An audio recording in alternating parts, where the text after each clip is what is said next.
Hi and welcome to another YouTube video. Today's video is a very special one because this is part of the YouTube of Horrors competition and I'm super excited to show you my entry, but before I do that I want to quickly say that not only one of the competitors is going to win a pack in this competition, but also you guys watching can win a stuff pack, a free one.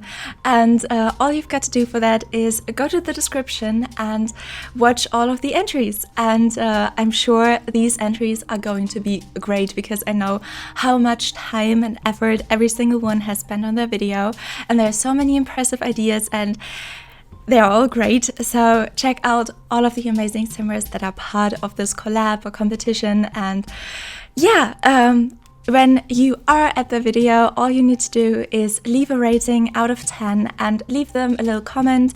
It can also be a big comment, depends on how much you've got to say about the video.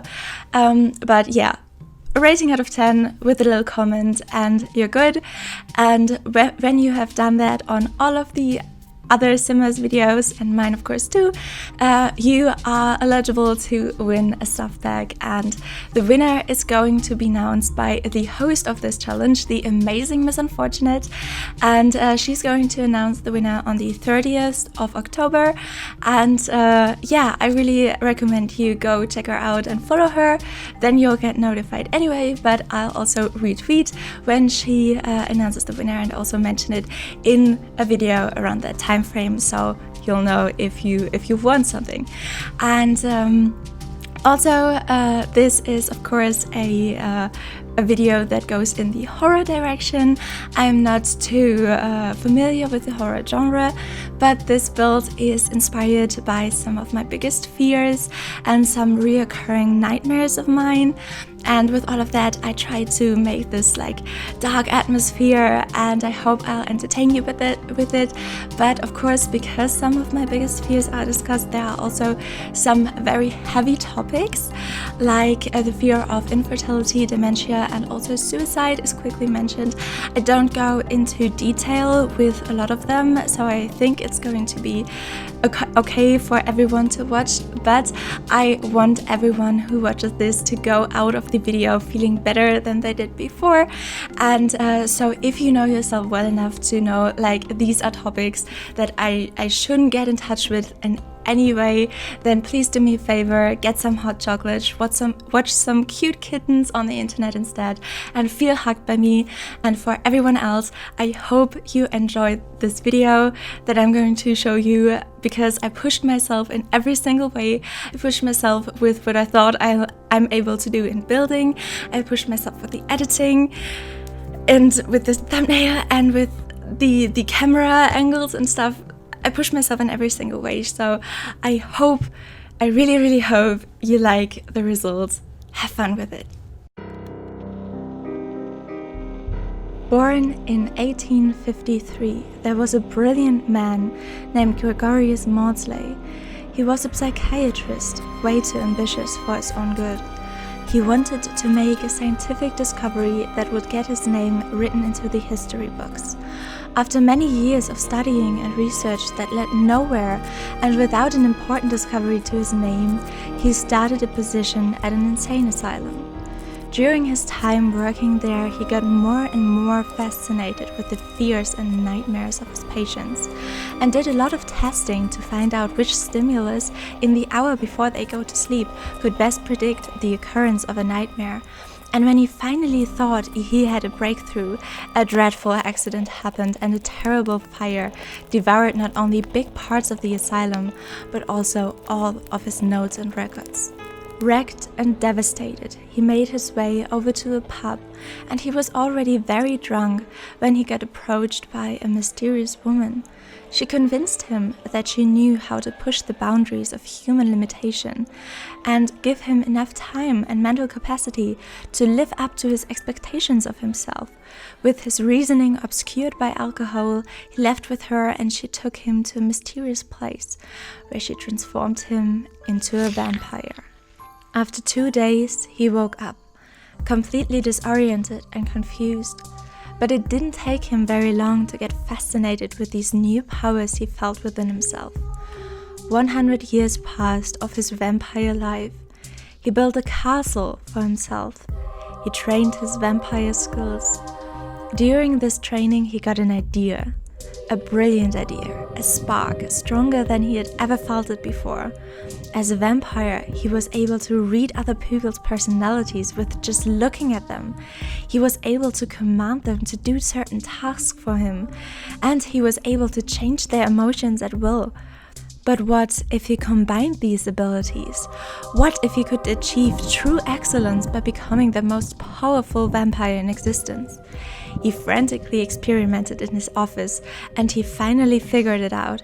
While these Sims were sleeping and completely at the mercy of their own unconscious, he combined all of his skills and gained complete control of their bodies through their dreams and sent them back home without them noticing it was more than a dream. He built rooms in his castle that confront the victims with their biggest fears, and he started to call it the Nightmare Castle. Every day he took control of these poor dreaming souls, and he made them wander over to his castle, where they would face the most horrible situations. And while the horrors were waiting upstairs, down here he built a place for himself to exist. He likes to be accompanied by the spiders that are the only other residents in his castle. Over the years he learned to play the organ and decorated the place next to it with pictures of his human family, which is long dead. He kept the habit to eat in his kitchen, where he likes to experiment with herbs. But through his usual form of eating, the kitchen got a little bloody over the years, because he likes it bloody. Good thing nobody that ever visited could judge him for that, because nobody ever left his kitchen alive. Around the corner is his favorite place to sleep. He doesn't quite remember when he developed the preference to sleep in coffins. All he knows is that this is now the superior option for him.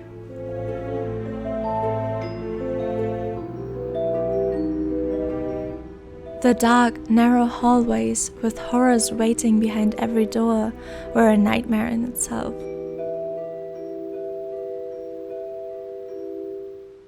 For a woman haunted by his nightmares, he built the nursery of her dreams, but distorted, empty, full of spiderwebs and with cracks on the wall, so she would have to face her fear of infertility and face the possibility of dying without ever holding a child of her own almost every night. There's also a little boy, and whenever he has a bad dream, he gets called to the Nightmare Castle, and he gets chased up a ladder, but when he reaches the top, there's no ground to stand on. He either gets caught, or he has to jump and face his fear of heights and falling down from high places. His next victim is a lonely soul, driven by the wish to belong, have friends, be included in the fun of other people, but there is this fear that keeps him away, the fear of being rejected and ridiculed, the fear of being too different. So he rather stays secluded and suffering, watching invisibly.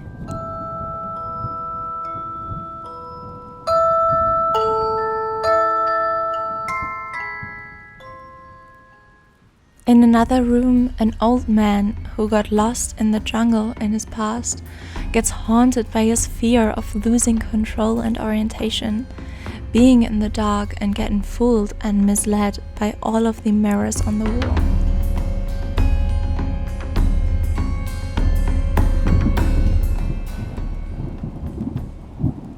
The next room is made for this ambitious girl, to torture her with the idea that she will never reach all of her dreams and goals, that the achievements and glory sometimes feel like they are so close, close enough to touch, but she can never quite reach them.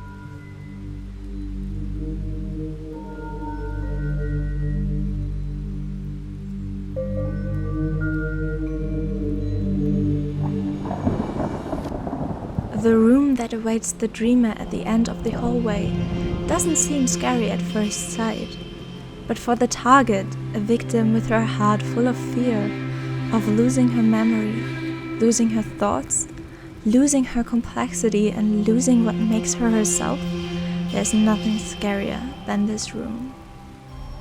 And the last room is meant for those ones that aren't easily scared by a nightmare.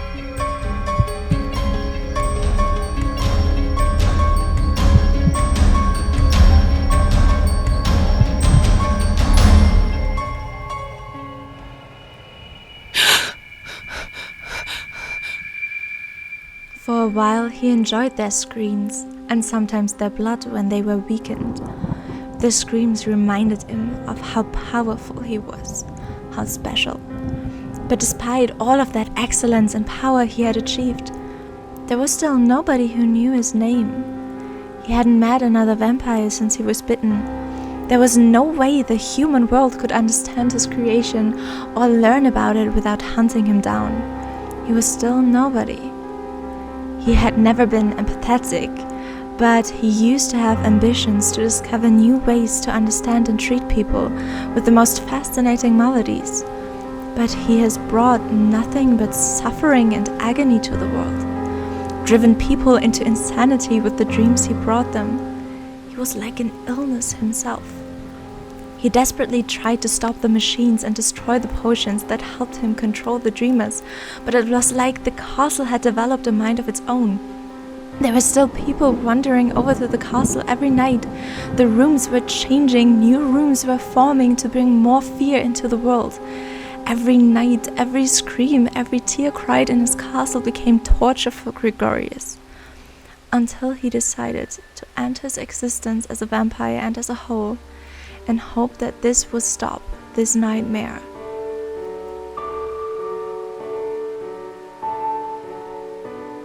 But to this day, there are still myths, and everyone who is brave enough to get near to the castle at night would still hear screams howling through the walls of the nightmare castle. So this was the story of Gregorius Maudsley and his nightmare castle, or the nightmare castle. And as I already kind of teased in the beginning, the idea for this came to me when I first heard of the YouTube of Horrors competition. I hadn't said anything about wanting to participate at that point, but I was just brainstorming to build a house and how cool it would be to try to represent every single of my biggest fears in a room in The Sims. And as you can probably think, some fears are basically impossible to represent in The Sims. Some have to be very interpretive and cryptic, and other ones lend themselves very well to The Sims. And so I chose some of these ones. Those aren't necessarily the biggest fears that you saw. And then I incorporated all of these houses into this castle. And then I was like, okay, I can't just do a normal tour and talk about that, and some of these stuff would get a little bit too personal. So I sat down and I created the story. And it was kind of weird to write a story. I love writing stories, by the way. I really enjoy doing it, but this time it was pretty hard because the story also had to lead themselves to basically a house tour. Which is something you don't usually do when you write stories. And so immediately when I started writing the story, I immediately went off the deep end and created some settings that I had to build afterwards and create some set pieces. And then these doors opened when the mysterious woman came in, and I was like, yeah, I need an entire street behind that so it doesn't look like an empty void when she comes in. And so there was more and more stuff that happened, but it was so much fun to do. It was such an amazing learning experience. I had never done anything like this before. And I definitely don't regret doing this. This was an amazing experience. I hope, first of all, I want to thank you for watching, and I hope you enjoyed and liked this video. If you would consider subscribing, you would make me super duper happy, and I hope we'll see each other again.